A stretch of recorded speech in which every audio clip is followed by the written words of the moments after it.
हिंदू धर्म में सूर्यदेव को विशेष स्थान प्राप्त है। उन्हें संसार के ऊर्जा स्रोत, प्रकाश दाता, जीवन प्रदाता तथा धर्म और सत्य के प्रतीक के रूप में पूजा जाता है। वे न केवल एक देवता हैं, बल्कि ब्रह्मांडीय शक्ति के मूर्त रूप भी हैं। सूर्य के बिना जीवन की कल्पना असंभव है। पौराणिक ग्रंथों में सूर्यदेव की उत्पत्ति, उनके परिवार, उनके स्वरूप और महत्व से संबंधित अनेक कथाएं मिलती हैं। इस लेख में हम सूर्यदेव की उत्पत्ति की पौराणिक कथा और उनके व्यापक महत्व को विस्तार से जानेंगे। उससे पहले भगवान सूर्यदेव के सच्चे भक्त कमेंट में जय सूर्यदेव जरूर लिखें।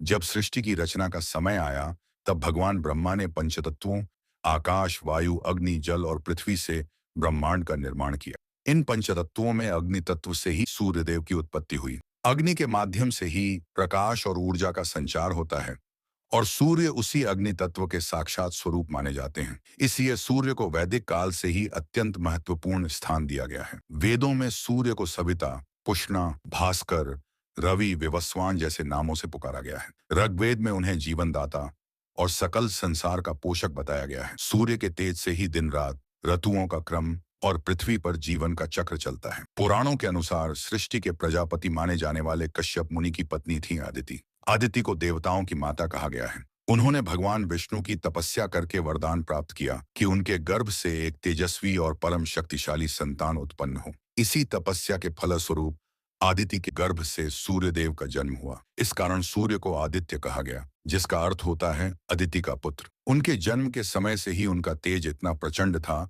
कि तीनों लोकों में प्रकाश फैल गया। ऋषियों और देवताओं ने उनका अभिनंदन किया और उन्हें सृष्टि के पोषक एवं जीवनदाता के रूप में प्रतिष्ठित किया। सूर्यदेव की पत्नी का नाम संध्या था, जो कि विश्वकर्मा की पुत्री थी। सूर्यदेव का तेज इतना प्रबल था कि संध्या अधिक समय तक उनके समीप नहीं रह सकी। उन्होंने अपनी छाया को सूर्य के पास छोड़कर स्वयं तपस्या के लिए वन में चली गईं। उस छाया से शनिदेव, तपति और सवर्णा मनु का जन्म हुआ। संध्या से जन्मे यमराज और यमुना भी सूर्यदेव की संतान हैं। यमराज मृत्यु के देवता माने जाते हैं और यमुना एक पवित्र नदी के रूप में पूजी जाती है। इस प्रकार सूर्य का कुल बहुत ही विस्तृत और दिव्य माना गया है। सप्ताश्व रथ पर आरूढ़, हाथ में कमल धारण किए हुए तेजस्वी मुखमंडल वाले सूर्यदेव का स्वरूप दिव्य और प्रभावशाली है। उनके रथ को 7 घोड़े खींचते हैं, जो 7 रंगों, 7 दिनों और 7 चक्रों का प्रतीक माने जाते हैं। भारत में सूर्य की पूजा प्राचीन काल से होती आ रही है। वैदिक ऋषि सूर्य को ऋतुचक्र की अधिपति मानते थे। सूर्य के बिना न तो फसलें उग सकती हैं,